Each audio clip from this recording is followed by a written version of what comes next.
નમસ્કાર મિત્રો, ફરી સ્વાગત છે મારા વિડીયોની અંદર. આજના વિડીયોની અંદર આપણે તાઈ ગીજાવી નામની એક જે હોટસ્ટાર ઉપર ફિલ્મ આવી છે તો તેના વિશે રિવ્યુ કરીશું. તો વિડીયોની અંત સુધી જરૂર, તો વિડીયો પસંદ આવે તો લાઈક અને ચેનલને સબસ્ક્રાઇબ કરવાનું ભૂલતા નહીં. તો ખાસ કરીને આની અંદર સ્ટોરી લાઈનની એવી વાત છે કે આ એક ગામડાની કઠોર અને ખાસ કરીને મોઢું ફાડીને બોલતી એક વૃદ્ધ માતા એટલે કે રાધિકા શરદ કુમારની આસપાસ ફરે છે. તે પોતાના પરિવાર અને આસપાસના લોકોને તેના વર્તનથી પરેશાન કરે છે અને ફિલ્મોની અંદર તમને કોમેડી, ડ્રામા અને મહિલા સશક્તિકરણનો મેસેજ સરસ રીતે મિક્સ થયો છે, જે તમને જોવાની મજા આપે છે. વાર્તા ગ્રામીણ જીવન, પારિવારિક સંબંધો, સ્ત્રીઓની આર્થિક સ્વતંત્રતા પર ધ્યાન કેન્દ્રિત કરે છે. સાથે સાથે છેલ્લા 10 થી 15 મિનિટ જે છે ને એ એટલી ફિલ્મ ભાવુક કરી દે છે, સાથે સાથે પ્રભાવશાળી બની જાય છે અને જબરજસ્ત સ્ટોરી લાઈન સાથે ચાલે છે. ફિલ્મની અંદર બધા જે સ્ટારકાસ્ટ છે જબરજસ્ત છે, બધાની એક્ટિંગ સારી છે, બધાનું પરફોર્મન્સ સારું છે.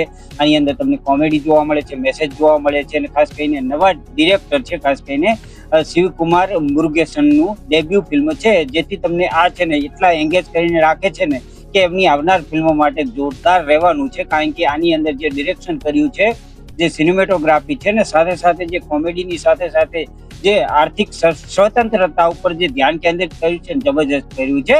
સમય એવો આવી રહ્યો છે કે અત્યારે બહુ બધી મહિલાઓ છે જે આર્થિક સ્વતંત્રતાની અંદર કહેવાય ને કે બહુ આગળ વધી રહી છે અને બહુ બધી જગ્યાએ ખુદની ઉપર નિર્ભર થઈ ગઈ છે. જેની અંદર તમે જોવા જાઓ કે પહેલાનો સમય એવો હતો કે પુરુષ વધારે ભાગ નોકરી ધંધા કામ ધંધા કરતા હતા, જ્યારે અત્યારે છે સ્ત્રીઓ પણ બહુ બધી આગળ આવી રહી છે. ત્યારે સ્ત્રી સશક્તિકરણનું જોરદાર ઉદાહરણ અને આ મેસેજ આપે છે. આ ફિલ્મની અંદર તમને એક વૃદ્ધ માતા એવી હોય છે કે જે બહુ બધી બોલતી, મતલબ કહેવાય કે બધાને ગુસ્સો દેરાવરાય એવી મહિલા છે અને ખાસ કરીને એ છે આખા ગામને પરેશાન કરતી હોય છે.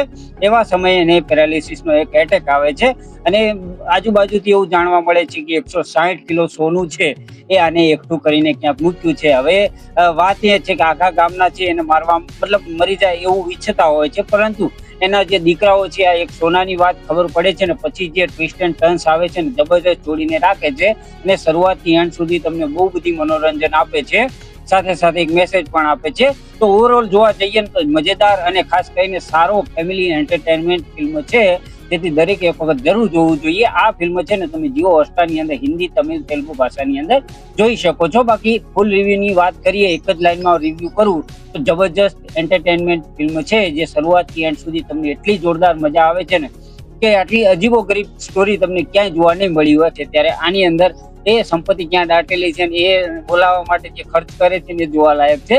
આની અંદર બહુ બધી સારી પોઝિટિવ વાઇબ્સ છે, સાથે સાથે આની અંદર મેસેજ સારો છે, સાથે સાથે ફૂલ એન્ટરટેનમેન્ટ કરે છે આ ફિલ્મ. તો દરેક એક વખત જરૂર જોવી જોઈએ. જેને જેને જોઈ છે કમેન્ટની અંદર કહેતા જજો કે તમને આ કેવી લાગી. બાકી મને તો ફર્સ્ટ ક્લાસ લાગી છે. બાકી મારો રિવ્યુ પસંદ આવ્યો તો લાઈક કરવાનું ભૂલતા નહીં, ચેનલને સબસ્ક્રાઇબ કરવાનું ભૂલતા નહીં. તો મળીએ છીએ આવતા વિડીયોની અંદર. ત્યાં બધાને જય શ્રી કૃષ્ણ અને જય માતા.